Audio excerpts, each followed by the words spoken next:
नमस्कार दोस्तों, आ गया आपका दोस्त आपका होस्ट एक बार फिर से लेकर एक नई वीडियो के साथ शुरुआत करते हैं। जैसा कि ऑलरेडी आप जान चुके हैं कि किस तरीके से एक पंचायती राज के माध्यम से जो मैं आपको इस जानकारी को साझा कर रहा हूं कि किस तरीके से एक पंचायती राज वर्क करता है, कॉन्स्टिट्यूशन के किस अमेंडमेंट के द्वारा पंचायती राज को शामिल किया गया, किस तरीके से हमने सामुदायिक विकास कार्यक्रम से इसकी शुरुआत की, ये हम ऑलरेडी वीडियो के पहले ही जान चुके हैं। इसके पहले जो 3 पार्ट वीडियो के आ चुके हैं वो जिसने भी अभी तक नहीं जाके देखे हैं वो जाके देख सकते हैं। उसकी लिंक मैं आपको डिस्क्रिप्शन बॉक्स में प्रोवाइड कर रहा हूँ। तो बिना देर किए अब शुरू करते हैं कि किस तरीके से मध्य प्रदेश में ग्राम न्यायालय की शुरुआत हुई। उसके अलावा इसमें हम जानेंगे कि वृत्त का गठन किस तरीके से हुआ, किसी भी राज्य में ग्राम न्यायालय का गठन किस तरीके से होता है, ग्राम न्यायालय का प्रधान कौन होता है। इसके अलावा हम इसकी सारी जानकारी को जानेंगे किस तरीके से इसके ग्राम न्यायालय की जो प्रक्रिया है एवं शर्तें शक्तियाँ, ये सारी जानकारी हम इस माध्यम से जानेंगे। साथ ही साथ जानेंगे भारत में पंचायती राज व्यवस्था का जो प्रारंभ है उसके बारे में एक बार फिर से एक फ्लैशबैक में हम जाकर थोड़ा सा देख लेंगे। पंचायती राज पर कौन कौन सी समितियों ने वर्क किया और क्या क्या उन्होंने अपनी तरफ से सुझाव दिए, ये सारी जानकारी भी इस वीडियो के माध्यम से आप जानेंगे। सारी पंचायती राज समितियों के बारे में हम विस्तार से चर्चा करेंगे जिसमें आप सारी शुरुआत से पूरी जानकारी को जानेंगे। तो बिल्कुल अब बिना देर किए हुए पेन और कागज़ को उठाइए और नोट करना शुरू करिए जो तरीके की जानकारी अब मैं आपके साथ शेयर करने वाला हूँ। और जिसने भी अभी तक चैनल को सब्सक्राइब नहीं किया है सो चैनल को जाके सब्सक्राइब करें ताकि नोटिफिकेशन आपके पास आती रहे और इसी तरीके की वीडियो आपको हमारे चैनल पर निरंतर मिलती रहेंगी। तो शुरुआत करते हैं बिल्कुल बिना देर किए कि किस तरीके से मध्य प्रदेश में ग्राम न्यायालय है उसको शुरुआत की गई थी या कहाँ से उसकी शुरुआत हुई। ग्राम न्यायालय को शुरुआत जो किया गया उसे अधिनियम 1996 के अंतर्गत शुरुआत किया गया, यानी कि मध्य प्रदेश में जो ग्राम न्यायालय है वो एक एक्ट के माध्यम से आया जिसे विधानसभा में पारित किया गया और उसे कहा जाता है मध्य प्रदेश ग्राम न्यायालय अधिनियम 1996। इसके बाद देखेंगे कि इसको राष्ट्रपति जी के पास भेजा जाता है अनुमोदित होने के लिए। तो इसकी जो अनुमति है फाइनली इस पर जो राष्ट्रपति जी के सिग्नेचर हैं वो हुए थे 24 अप्रैल 1997 को और इसके बाद से ही मध्य प्रदेश ग्राम न्यायालय अधिनियम जो है हमारे यहाँ पर शुरू हो जाता है। अब देखेंगे सबसे पहले इस पंचायती राज में वृत्त का गठन किस तरीके से होता है। वृत्त कहलाता क्या है? वृत्त का मतलब होता है किसी भी एक ग्राम न्यायालय को जब 10 या अधिक ग्राम पंचायतें मिल जाती हैं उसमें तो उसको जो हम कहते हैं एक वृत्त कह सकते हैं। वृत्त मतलब जैसे कि आप इंग्लिश वर्ड में सुने होंगे सर्किल, उसी को हम एक वृत्त कहते हैं। तो राज्य सरकार किसी ऐसे क्षेत्र को जिसमें 10 या उससे अधिक ग्राम पंचायतें समाविष्ट हो जाती हैं, यानी कि एक साथ उसमें एंट्री कर जाती हैं, यानी कि वो एक साथ होती है 10 से ज़्यादा ग्राम पंचायतें, उसे एक वृत्त घोषित कर सकती है। एक राज्य सरकार के अंतर्गत ये सारी चीज़ें आती हैं। राज्य सरकार इसके लिए एक अधिसूचना जारी करती है जो कि प्रत्येक वृत्त के लिए एक ग्राम न्यायालय की स्थापना कर सकेगी जो कि वृत्त के मुख्यालय के नाम से भी जाना जाता है। अब देखेंगे हम ग्राम न्यायालय का गठन किस प्रकार से होता है। किसी भी एक ग्राम न्यायालय के गठन के लिए सबसे पहली चीज़ ज़रूरी होती है कि उसमें 7 सदस्य होते हैं। 7 सदस्य वो होंगे जो कि जनपद पंचायतों द्वारा सर्वसम्मति से, यानी कि सभी की इच्छा से, और सभी जब उस पर एक्सेप्टेंस दे देते हैं तब उसके बाद उसका जो है नाम निर्देशित किए जाते हैं। अब देखेंगे ग्राम न्यायालय का प्रधान कौन होता है। ग्राम न्यायालय का प्रधान कोई भी एक सदस्य हो सकता है जिसे निर्वाचित करने के दौरान, यानी कि उसको जो निर्वाचित किया जाता है सारे सदस्य मिलकर उसमें एक सदस्य को निर्वाचित करते हैं, जो भी जीत जाता है वो ग्राम न्यायालय का प्रधान बन जाता है।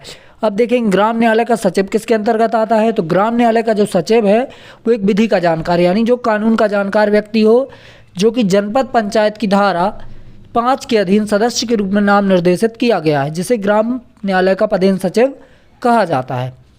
अब देखेंगे ग्राम न्यायालय का जो सदस्य है वो लोक सेवक किस तरीके से समझा जाएगा। तो ग्राम न्यायालय का जो सदस्य है वो भारतीय दंड संहिता यानी कि आईपीसी इंडियन पिनल कोड 1860 की, यानी कि 1860 की जो धारा 21 है उसके अंतर्गत लोक सेवकों से समझा जाता है। अब देखेंगे हम ग्राम न्यायालय की प्रक्रिया क्या होती है, क्या इसके नियम हैं और कौन कौन सी शक्तियाँ इन्हें प्राप्त होती हैं। तो राज्य सरकार जो होती है ग्राम न्यायालय की पद्धति तथा प्रक्रिया को विनियमित करने के लिए एक नियम बनाती है, अर्थात राज्य सरकार ही इसके लिए जो है नियम बना सकती है।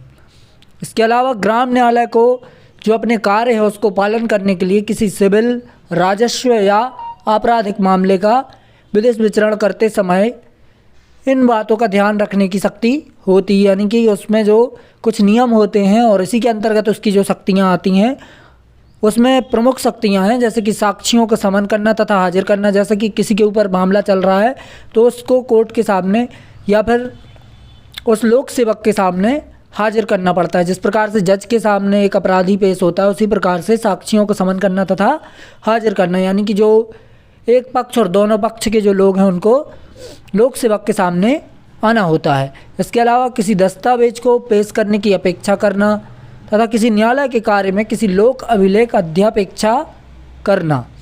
अब देखेंगे हम कि ग्राम न्यायालय जो होता है वो अपनी अधिकारिता के अधीन, यानी कि अपने अधिकार क्षेत्र में अपराधों के संबंध में अधिकतम जुर्माने लगा सकता है। वो निम्नलिखित हो सकते हैं, जैसे कि ये सारे भारतीय दंड संहिता 1860 के अंतर्गत आते हैं, जिसमें संख्या 45 के अधीन किसी अपराध के संबंध में यदि कोई अपराधी साबित हो जाता है तो उसे 1000 रुपये या इससे अधिक का जुर्माना लगाया जा सकता है। और अन्य अधिनियमों के अधीन अपराधों के संबंध में ऐसे अपराध के लिए अनुज्ञेय अधिकतम जुर्माने के अध्याधीन रहते हुए लगभग 500 रुपये या इससे अधिक के जुर्माने लगाए जाते हैं।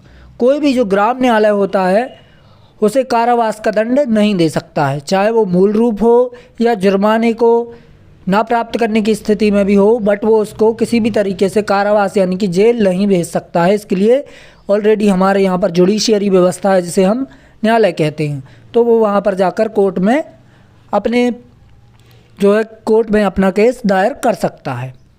अब देखेंगे हम पंचायती राज, जैसा कि हम ऑलरेडी पिछले वीडियो में भी जान चुके हैं कि पंचायती राज की जो शुरुआत है वो हुई थी एक ग्रामीण स्थानीय स्वशासन प्रणाली से, यानी कि जो सामुदायिक विकास कार्यक्रम महात्मा गांधी जी ने का जो सपना था कि ग्राम भारत में जो है पंचायती राज हो यानी स्थानीय स्वशासन हो, यानी आम आदमी के साथ जो है शक्तियों का वितरण हो और शक्तियों का प्रॉपर शेयरिंग होना चाहिए, यानी पावर शेयरिंग होना चाहिए, इस तरीके की जो बात थी। तो स्थानीय शासन एक ऐसी प्रणाली है जिसमें लोकतांत्रिक विकेंद्रीकरण द्वारा स्थानीय स्तर पर जनता को शासन में भागीदार बनाया जाता है ताकि जनता को अपने स्थानीय समस्याएं जो हैं स्वयं हल करने में सक्षम बनाया जा सके।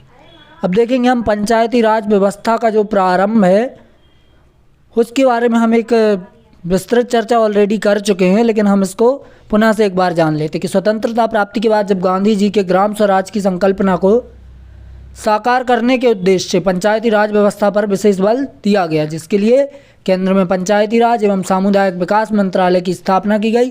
और जो क्वेश्चन पेपर में पूछा जा सकता है, सामुदायिक विकास मंत्रालय के जो मंत्री थे सर्वप्रथम वो कौन थे, तो वो थे मंत्री S.K. देव। और जो सामुदायिक विकास कार्यक्रम की शुरुआत हुई थी वो ऑलरेडी हुई थी 2 अक्टूबर 1952 यानी कि महात्मा गांधी जी के जन्मदिन के शुभ अवसर पर। अब देखेंगे हम इसमें पंचायती राज पर कार्य करने वाली प्रमुख समितियां कौन कौन सी हैं। तो सबसे पहले देखते हैं बलवंत राय मेहता समिति का नाम आता है, जिसने त्रिस्तरीय पंचायती व्यवस्था के लिए सजेशन दिया, यानी कि अपनी सिफारिशों में उसने लिखा कि 3 स्तर पर जो है पंचायती व्यवस्था होना चाहिए। एक नगर पालिका यानी कि एक नगर परिषद होना चाहिए, उसके बाद एक सबसे पहले जो सबसे ऊपर का जो स्तंभ है वो होना चाहिए जिला पंचायत, उसके बाद जनपद पंचायत और अंत में ग्राम पंचायत। तो इस प्रकार से त्रिस्तरीय पंचायती व्यवस्था की सिफारिश जो है बलवंत राय मेहता समिति ने की थी और जो कि आज हमारे मध्य प्रदेश में ऑलरेडी कार्य कर रही है। तो पंचायती राज समिति की जो सर्वप्रथम त्रिस्तरीय पंचायती व्यवस्था की सिफारिश है वो की गई थी बलवंत राय मेहता समिति ने।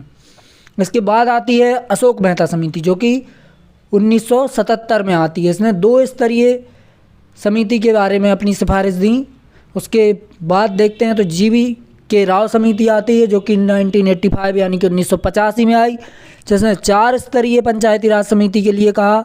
उसके बाद 1986 में एक आई थी डॉक्टर LM सिंघवी समिति जिसने स्थानीय स्वशासन को संवैधानिक मान्यता के लिए सिफारिश की। उसके बाद आती है PK थुंगल समिति जो कि पंचायत राज संस्थाओं को संविधान में स्थान दिया जाना चाहिए, यही बात उसने भी सेम की सेम कही थी, जो कि एल.एम. संघवी समिति ने कही थी।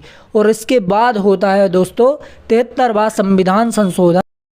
उन सब के बारे में हम आपसे विस्तार से चर्चा आगे भी जारी रखेंगे। तो अभी के लिए धन्यवाद।